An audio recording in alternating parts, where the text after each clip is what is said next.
Քո հրաշքն ամեն օր ուղերձների շարք։ Մի կենտրոնացիր քո անհանգստությունների վրա։ Գիտես արդյոք, որ ճիշտ ինչպես մեքենայի շարժիչը, մեր միտքն ու ներքին էությունն այսպես կոչված հովացման համակարգի կարիք ունեն, քանի որ շատ վտանգավոր է մշտական ճնշման տակ ապրելը։ Մեր միտքը կարող է գերտաքանալ և բազում խնդիրների պատճառ դառնալ։ Սիրելի՛ բարեկամ, այսօր ուզում եմ քո ուշադրությունը կենտրոնացնել քո առողջության վրա։ Եվ ոչ միայն քո ֆիզիկական առողջության, այլև քո հոգու և մտքի առողջության վրա։ Ահա թե որն է Աստծու կամքը քեզ համար քո առողջության առնչությամբ։ «Սիրելի՛ս, աղոթում եմ քո բոլոր հաջողությունների և քո առողջության համար, ինչպես քո հոգին է հաջողության մեջ» (Բ Հովհաննես 1.2)։ Այսօր շատերն են կարևորում իրենց մարմնի մասին հոգ տանելը։ Մարդիկ սպորտով են զբաղվում, հետևում են իրենց սննդակարգին և ձգտում պահել առողջ ապրելակերպի մյուս սկզբունքները։ Եվ դա ճիշտ է ու համահունչ մարմնի համար խնամք տանելու աստվածաշնչյան պատվերին։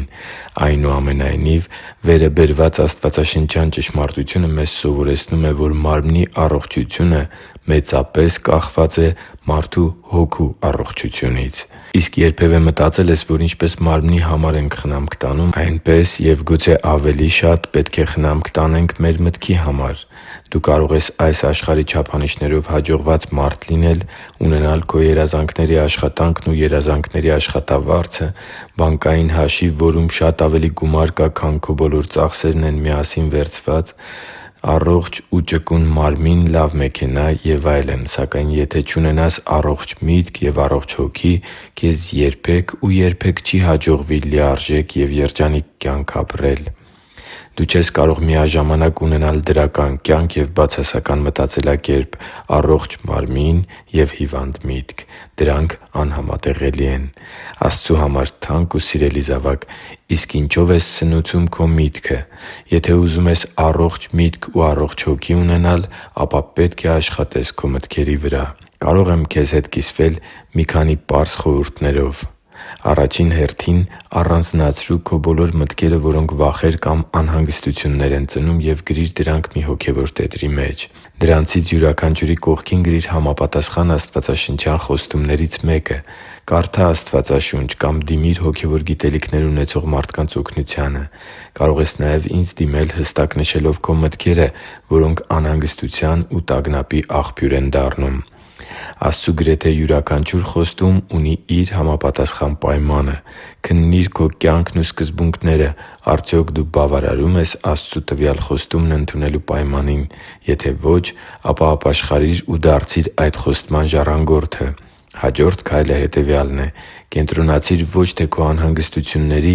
այլ Տեր Աստծու ամենակարողության վրա, Ով տվել է քեզ քո խնդրից պաշտպանելու և քո հոգեվիճակը փոխելու աստվածաշնչյան խոստումը։ Կարդա՛ Փիլիպպեցիս 4.6-7 խոսքերը։ Զարմանալին այն է, որ Աստվածաշունչն ասում է, որ դու կարող ես ընտրել՝ ինչ մտածել և ո՛ր մտքերը վանել քեզնից։ Դու կարող ես սնուցել քո միտքը առողջ ու ճշմարիտ տեղեկությամբ և վանել սուտ ու անհիմն մտապատկերները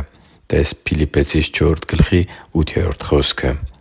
Անշուշտ, ինչպես մարմինը մարզելու պարագայում, այնպես էլ միտքը մարզելու և հոգևոր ճիշտ սննդակարգի անցնելու պարագայում քեզ օգնություն է պետք։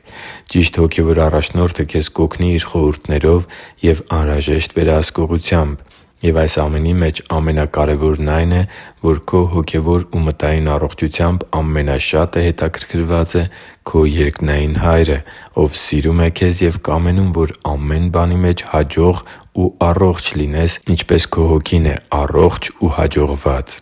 Քո պայքարների ու անհանգստությունների ժամանակ միշտ կարող ես անկեղծորեն զրուցել Նրա հետ և աղոթքի մեջ օգնություն խնդրել։ Ե՛կ աղոթենք միասին։ Հա՛յր, Դու գիտես իմ մտքերը։ Դու գիտես, որ ես միշտ չէ, որ կարողանում եմ դրանք վերահսկել։ Երբեմն ես մտքեր եմ ունենում, որ հաստատ համոզված եմ, որ ինձնից չեն, և շատ եմ ամաչում դրանց համար։ Երբեմն էլ չգիտես որտեղից վախի ու անհանգստության մտքեր են ինձ այցելում։ Օգնի՛ր ինձ, խնդրում եմ, որ հմտանամ չար ու սուտ մտքերը մերժելու և Քո խոստումներին հավատալու հարցում։ Ես ուզում եմ իմ բոլոր բացասական ու չար մտքերը փոխարինել Քո Խոսքի սկզբունքներով ու դրանց հանդեպ հավատքի վստահությամբ։ Հավատում եմ, որ այդ անելով կուրախացնեմ Քո սիրտը և հաջողության կհասնեմ իմ կյանքում։ Աղոթում ու խնդրում եմ Տեր Հիսուսի սքանչելի անունով։ Ամեն։